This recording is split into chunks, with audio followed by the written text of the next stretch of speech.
اعوذ باللہ من الشیطان الرجیم بسم اللہ الرحمن الرحیم۔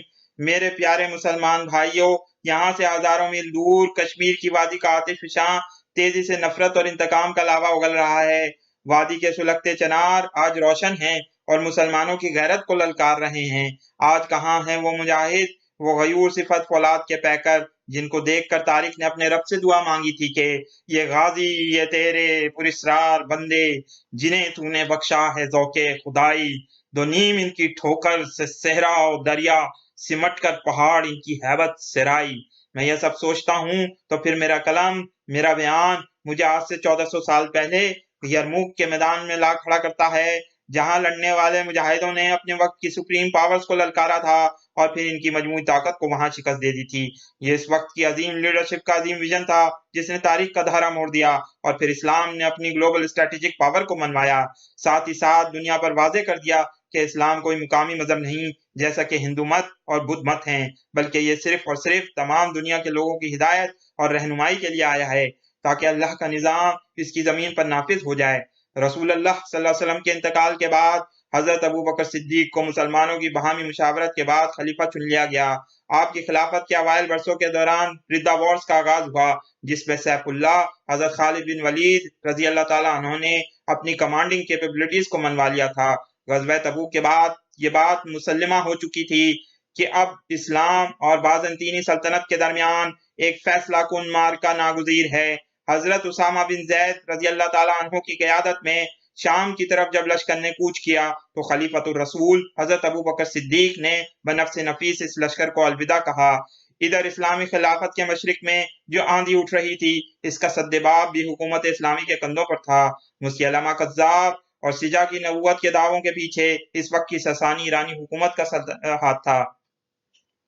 اسی لیے مثنہ بن حارثہ جو اپنے زمانے کی ایک جینیس شخصیت تھے نے حضرت ابو بکر صدیق رضی اللہ تعالیٰ عنہ کو مجبور کیا کہ وہ حضرت خالد بن ولید کو کہیں کہ وہ ایران کی طرف مارچ کریں۔ ادھر اسلامی لشکر شام میں کامیابیوں پر کامیابیاں حاصل کر رہا تھا۔ اس وقت کے رومی حکمران ہراکل نے جب صورتحال کا جائزہ لیا تو بالآخر اس نے فیصلہ کیا کہ وہ شام جا کر اس جنگ کی کمانڈ کرے گا۔ مسلمانوں نے آندھی اور طوفان کی طرح دمشق کو فتح کر لیا، مگر تمام محترم صحابہ اکرام یہ بات جانتے تھے کہ اسلامی لشکر پورے شام کی حفاظت اپنی قلیل تعداد کی وجہ سے کرنے سے قاصر ہے۔ مسلمان جہاں جہاں بھی جاتے، شامی عوام خاص طور پر یہودی مسلمانوں کے اعلیٰ اخلاق کی وجہ سے ان سے درخواست کرتے کہ وہ علاقے کو خالی نہ کریں اور شامی حکمرانوں کو دوبارہ نہ آنے دیں۔ دمشق کی فتح کے بعد رومیوں نے فیصلہ کر لیا کہ اب اپنی مجموعی طاقت کو اکٹھا کر کے مسلمانوں سے آخری لڑائی لڑ لی جائے تاکہ شام کی قسمت کا فیصلہ ہو جائے۔ ہراکل نے اپنے تمام ممالک محروسہ میں اپیل کی کہ اس کو فوجیوں کی ضرورت ہے۔ اس اپیل کا سن کر البانوی، آرمینیائی، بلغاروی، فرانسیسی، روسی اور شامی عیسائیوں کا ایک عظیم لشکر یرموک کی طرف روانہ ہو گیا۔ حال یہ تھا کہ جن عیسائی راہبوں نے سالہ سال سے اپنی خانقاہوں سے قدم باہر نہیں نکالا تھا، وہ بھی اس بڑے لشکر کے ساتھ شامل ہو گئے۔ ادھر رومیوں کی آمد اور ان کے سامان کا حال سن کر مسلمان گھبرائے جاتے تھے۔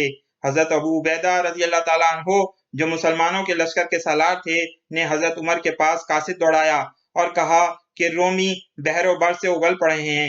حضرت عمر فاروق نے قاصد سے پوچھا کہ دشمن کہاں تک آ گئے ہیں؟ اس نے کہا یرموک تک آ گئے ہیں اور فاصلہ 3-4 منزل کا رہ گیا ہے۔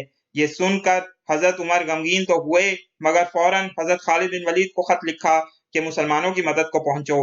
حضرت خالد بن ولید ایران کے محاذ پر تھے اور شام کا فاصلہ بھی بہت زیادہ تھا، مگر جس تیزی اور سرعت کے ساتھ آپ نے اپنے لشکر کو بیت نوبہ جو اردن کا ایک بہت بڑا صحرا ہے پار کرایا، وہ ایک ورلڈ ریکارڈ ہے۔ سیف اللہ کی یہ ملٹری اسٹریٹجی آج کشمیر کے معاملے پر ہمارے کسی بھی اعلیٰ جنرل کے لیے مشعل راہ ثابت ہو سکتی ہے۔ ہاں، اگر وہ صحابہ اکرام کے حالات پڑھتے ہوں تو کام دے سکتی ہے۔ بالآخر دونوں فوجیں یرموک کے میدان میں آمنے سامنے آ گئیں۔ حضرت خالد نے لڑائی کی تیاریاں شروع کر دیں۔ حضرت معاذ بن جبل جو بڑے مرتبے کے صحابی تھے، ان کو رائٹ ونگ کا انچارج بنایا۔ قباس بن اسیم کو لیفٹ ونگ اور ہاشم بن عتبہ کو انفینٹری فوج کی امیری دی۔ اپنی کیولری کو 4 حصوں میں تقسیم کیا، ایک حصے کو اپنی انڈر کمانڈ رکھا، باقی پر قیس بن حبیرہ، میسرہ بن مسروق اور عمر بن طفیل کو مقرر کیا۔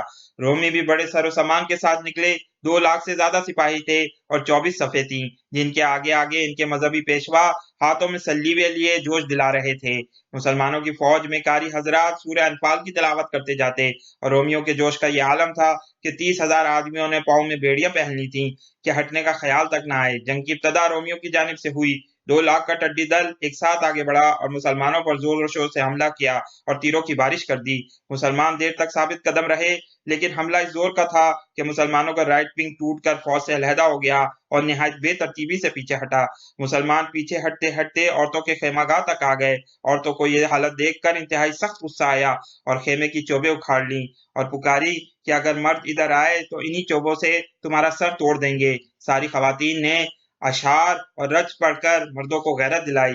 اس حالت کو دیکھ کر حضرت اکرمہ بن ابی جہل نے گھوڑا آگے بڑھایا اور کہا کہ عیسائیوں، میں کسی زمانے میں خود رسول اللہ صلی اللہ علیہ وسلم سے لڑ چکا ہوں، کیا آج تمہارے مقابلے میں میرا پاؤں پیچھے ہٹ سکتا ہے؟ یہ کہہ کر فوج کی طرف دیکھا اور کہا کہ مرنے پر کون بیعت کرتا ہے؟ 4 اشخاص نے بیعت کی اور ثابت قدمی سے لڑے، یہاں تک کہ سب کے سب وہیں کٹ کے رہ گئے۔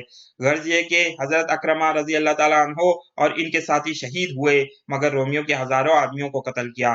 لڑائی کے دونوں پہلو اب تک برابر تھے، بلکہ غلبہ رومیوں کا لگ رہا تھا۔ اچانک قیس بن حبیرہ جو لیفٹ ونگ پر مقرر تھے نے دشمن کو ڈاج کرتے ہوئے ایک زوردار حملہ کیا کہ رومیوں کی صفیں تتر بتر ہو گئی اور وہ گھبرا کر پیچھے ہٹ گئے۔ ساتھ ہی ساتھ حضرت سعید بن زید نے سینٹر سے نکل کر حملہ کیا، جس کی وجہ سے رومی دور تک پیچھے ہٹتے چلے گئے، یہاں تک کہ یرموک کے کنارے پر جو نالا تھا وہاں تک آ گئے۔ یہ گھمسان کی لڑائی 6 دن تک جاری رہی، لیکن ہم نے یہاں چیدہ چیدہ واقعات کا بیان کیا ہے۔ رومی فوجوں نے بالآخر بھاگنا شروع کر دیا۔ باہان جو رومی فوج کا سپہ سالار تھا بھی بھاگتے ہوئے سپاہیوں کے ساتھ قتل ہوا۔ ہراکل جو اس وقت اناطولیہ میں موجود تھا نے فوراً رات کو بحری جہاز پکڑا اور شام کو الوداعی سلام کیا اور کہا کہ اے شام، اب تو مسلمانوں کے حوالے ہو جا۔ اس ویڈیو کے آخر میں یہ غلام حقیر فقیر بندہ ناچیز تاریخ کی عظیم شخصیتوں کو ہدیہ تبریک پیش کرتا ہے، جنہوں نے اپنے سے کئی گنا بڑی طاقت کو شکست دے کر اس کی کمر توڑ دی تھی، اور ساتھ ہی ساتھ یہ سوال کرتا ہے کہ ہاں، ہم جو ایٹمی طاقت کا بھرم لیے ساری دنیا میں شیخیاں مارتے ہیں، کیا آج ہم کشمیر کے مظلوم عوام کی مدد کرنا ہمارا فرض بنتا ہے یا نہیں؟ بھارت ہم سے 3 گنا زیادہ بڑا اور طاقتور ہے، مگر کیا ہمارے پاس ایمان کی طاقت نہیں؟ اس سوال کا جواب میں اپنے ناظرین اور سامعین پر چھوڑ دیتا ہوں۔ کافر ہے تو شمشیر پر کرتا ہے بھروسہ، مومن ہے تو بے تیغ بھی لڑتا ہے سپاہی۔ اس ویڈیو کو لائک کیجئے، شیئر کیجئے، دوستوں کے ساتھ ڈسکس کیجئے۔ بہت بہت شکریہ۔ اللہ حافظ۔ السلام علیکم۔